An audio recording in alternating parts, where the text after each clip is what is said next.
Busy person almost అందరూ తెలుసు medical అంటే. నేను మా అన్నయ్య ఇద్దరం ఒకేసారి స్టార్ట్ చేసాం. నేను ఫస్ట్ స్టేషన్ జిల్లా రైడర్, మా అన్నయ్య ఓంకరాజ్ ఇద్దరం ఒకేసారి స్టార్ట్ చేసి ఈ బిజినెస్ లో ఆడుతూ చేస్తుంటే ఫస్ట్ టైం 25 రూపీస్ ఇన్కమ్ వచ్చింది. దాన్ని చూశాక సెకండ్ మంత్ వచ్చేసి ఫాస్టాగ్ 8%, నా తెలియకుండానే 279 చెక్ 750 ఓచర్ రావడం జరిగింది. అసలు ఏంటి అని అప్పుడు దీని గురించి తెలుసుకోవడం జరిగింది. దీనిలో మా మెడికల్ పార్ట్నర్ ఏపీ రాజు అన్యాల పార్ట్నర్ ఆయన ఎప్పుడు ఎంట్రీ కావడం జరిగింది. ఎందుకు చెప్తున్నానంటే ఆయన ఇప్పుడు బిజినెస్ లో లేడు. మనని ఎవరైతే ఇన్వైట్ చేసిందో వాళ్ళని గుర్తు పెట్టుకోకపోతే మనకు సక్సెస్ అనేది చాలా చాలా తక్కువ ఉంటుంది. ఇది చాలా మంది దృష్టిలో చూస్తున్నాను. నేను ఈ బిజినెస్ లో మెడికల్ 25 సంవత్సరాలు చేస్తే ఒక 10 లక్షలు ఇల్లు కట్టడానికి చాలా ఇబ్బంది పడ్డాను. ఎందుకంటే హౌస్ అనేది అందరికీ అవసరం. సొంత ఇల్లు కావాలా వద్దా? ఎవరు కూడా కిరాయిమా ఎవరి చేతులు చెప్తున్నారు కావాలి. ఇందులో ఫస్ట్ నాకు నచ్చింది హౌస్ ఫండ్, కార్ ఫండ్. ఇవి రెండు అయిన తర్వాత ఎంజాయ్ చేయాలంటే ట్రావెల్ ఫండ్. ఇవి మూడు కూడా కరీంనగర్లో ఫస్ట్ మీటింగ్ విజయరాజే నేను అక్కడ వినడం జరిగింది. ఆ రోజు డిసిషన్ తీసుకొని ఇమీడియట్లీ మాకు గోవా ఆ టూర్ గురించి చెప్పారు. అప్పుడు దాన్ని ఫస్ట్ ట్రిప్ అది నాకు ఎలిజిబిలిటీ అయినా. నెక్స్ట్ 2018 జనవరిలో ఇది విజయవాడలో 3 డేస్ బూట్ క్యాంప్ అటెండ్ అయ్యాను. జనవరిలో సిల్వర్, ఫిబ్రవరిలో గోల్డ్, మార్చిలో స్టార్. 3 నెలలు టార్గెట్ పెట్టుకొని వర్క్ చేశాను.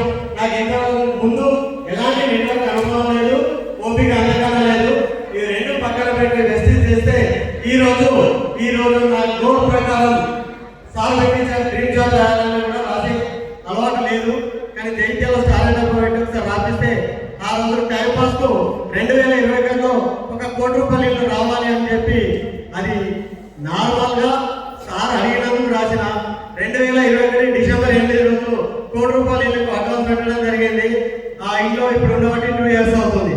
అంటే ఎందుకు చెప్తున్నానంటే మనం సబ్కాన్షియస్ మైండ్కి ఏదైతే పంపిస్తే ఆటోమేటిక్గా భగవంతుడు తలొస్తున్నాడు. మనకు కావాల్సింది కోరుకోవచ్చు. చాలా మంది కూడా డ్రీమ్ జాబ్ రాయమంటే రాయరు. నేను ఆ రోజు కూడా నేను బలవంతంగానే రాశాను, ఇష్టపూర్వకంగా కాదు. విజయరాజు రాసి వాట్సాప్ పెట్టమన్నాను కాబట్టి రాయడం జరిగింది. ఇప్పుడు నాకు 2 ఇళ్ళు ఉన్నాయి. ఓకేనా? ఈ కార్ ఫండ్ ద్వారా కార్ డ్రైవింగ్ రాకముందు ఇది కూడా విజయరాజు సారే చిన్న కార్ తెచ్చి ఇంటికాడ పెట్టు డ్రైవింగ్ అది చేస్తుంది అంటే 7.5 లక్షలు పెట్టి గ్రాండ్ అయిన కార్ తీసుకోవడం జరిగింది. నిన్నున్నాడు. ఇప్పుడు మా అబ్బాయి తిరిగి వెళ్ళడం, పెద్ద అబ్బాయి రైసా కొడుకు ఆడే డ్రైవ్ చేసి ఇంటికాడ పెడితే తెల్లవారి ట్రై చేద్దామని స్టార్ట్ చేస్తే అది ఎట్టి దింపాలో తెలవలేదు. లెఫ్ట్ కి దింపాలా రైట్ కి దింపాలా ఒకసారి తింటే రైట్ సైడ్ ఉన్న ఆటో ఎగిరిపోయింది. సింపుల్. ఎందుకంటే ఏం లొల్లి లేదు, ఆయన నా పైన కిరాయి ఉంటాడు కాబట్టి ఎలాంటి ఇబ్బంది కాలేదు. ఆ ఐడెంట్ కార్లో 1,75,000 కిలోమీటర్లు ఆల్మోస్ట్ 7.5 లక్షల కార్లో 10 లక్షల పెట్రోల్ పోసుకొని బిజినెస్ స్టార్ట్ చేస్తే ఈ రోజు టాటా నెక్సాన్ 20 లక్షల కార్ ఈవీ కార్ ఆల్రెడీ పెట్ట అందులోనే వచ్చాను.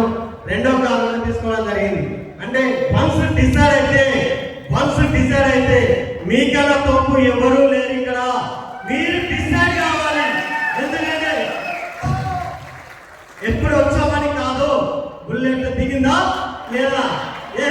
ఈ బుల్లెట్ దిగాలంటే మీరు డిసైడ్ కావాలి. పక్కింటోడు ఎదిరింటోడు డౌన్ లైన్ అప్పుడు 100 మంది కరోనా వచ్చినప్పుడు వినిపించి వచ్చినప్పుడు నా యొక్క 50,000 టీవీలు ఎక్కువైంది. అది 2,000 కూడా వస్తలేదు. కానీ నేనున్నాను. మీరు ఉండాలా? మీరు డిసైడ్ చేసుకోండి. మీ లైఫ్ కోసం, మీ భార్య పిల్లల కోసం మీరు సక్సెస్ కావాలి అని ఒక పట్టుదల ఉంటే డైలీ ఒక 2 అవర్స్ టీవీ చూసినట్టు, పేపర్ చూసినట్టు, రీల్స్ చూసినట్టు దిక్కుమాల సొల్లు కబుర్లు చెప్పే టైంలో బెస్ట్ వేయటం మీరు ఒక మైండ్ సెట్ పెట్టగలిగితే 5-10 లక్షలు కాదు, సిద్ధార్థ్ సింగ్ లాగా 1 కోటి రూపాయలు తీసుకోవడానికి కూడా మనం సక్సెస్ కాదు. ఎందుకంటే ఇక్కడ బిజినెస్ ప్లాన్ అనేది అందరికీ ఒకటే. ఎస్ఆర్ఓ చేసుకుందాం. ఇంకేదా ఎస్